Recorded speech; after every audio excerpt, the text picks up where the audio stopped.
Hi friends, welcome to my channel. आज हम बात करेंगे सिजेरियन डिलीवरी और नॉर्मल डिलीवरी का बच्चे की हेल्थ पर क्या फ़र्क पड़ता है, उसकी इम्यूनिटी पे क्या फ़र्क पड़ता है, इस बारे में मैं डिटेल में बताऊंगी। तो आप वीडियो ध्यान से देखिएगा। वीडियो स्टार्ट करते हैं। अब जब बच्चा जो है नॉर्मल डिलीवरी से होता है तो आपको बहुत फ़ायदे मिलते हैं।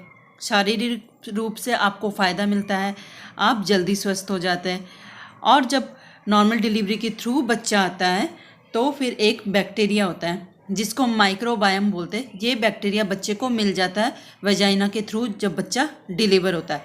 ये बैक्टीरिया क्या करता है, ये बच्चे को कई रोगों से बचाता है, उसकी इम्यूनिटी अच्छी करता है और वो इन्फेक्शंस वगैरह से बच जाता है। अब अगर सिजेरियन डिलीवरी से होता है आपका बच्चा पेट के थ्रू, तो ये बैक्टीरिया उसको नहीं मिलता, जिसकी वजह से सिजेरियन डिलीवरी वाले बच्चे जल्दी बीमार पड़ते हैं। आपने देखा होगा बहुत से केसेस ऐसे होते हैं कि सिजेरियन डिलीवरी के बाद बच्चे को पीलिया हो जाता है।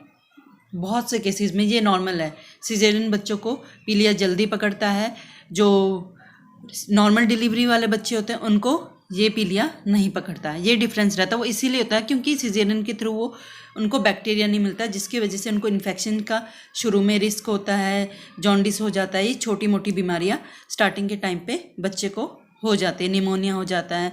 तो ये फ़ायदा रहता है सिजेरियन डिलीवरी के थ्रू करवाने में। एक लॉस यही आपका रहता है। पर क्या होता है कि 8 महीने के जब बच्चा हो जाता है तब ये माँ के दूध पे डिपेंड करता है, कितना उसको माँ का दूध मिल रहा है, कैसा उसका नरिशमेंट हो रहा है, उससे उसकी इम्यूनिटी अच्छी हो जाती है। ऐसा भी नहीं कि हमेशा ही फिर बच्चा बीमार रहेगा अगर सिजेरियन डिलीवरी से हुआ। हाँ, शुरू में थोड़ी बहुत उसकी इम्यूनिटी में फ़र्क पड़ता है, पर आपके हाथ पे है कि आप उसको अच्छे से दूध पिलाएंगे और अच्छे से नरिशमेंट मेहनत करेंगे बच्चे पे, तो उसकी इम्यूनिटी 8 महीने के बाद बन जाती है। तो बस ये डिफरेंस रहता है। नेचुरल तरीका नेचुरल ही होता है, इसलिए डॉक्टर भी नॉर्मल डिलीवरी प्रेफर करते हैं और आप खुद भी, हर महिला चाहती है कि उसकी नॉर्मल डिलीवरी हो, क्योंकि जो नॉर्मल डिलीवरी है वो एक नेचुरल रास्ता है बच्चे के बाहर आने का। और नेचुरल चीज़ें हमेशा प्राकृतिक जो भगवान ने हमारे लिए बनाई हैं वो अच्छी ही होती है। ठीक है, अब इमरजेंसी केस में तो आप नॉर्मल डिलीवरी ज़बरदस्ती नहीं करेंगे, तो वो तो आपकी किस्मत है।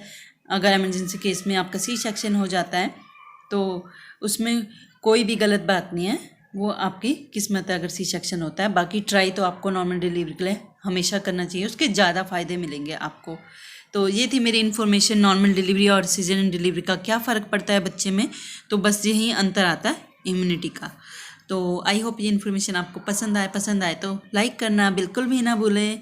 Thank you so much guys.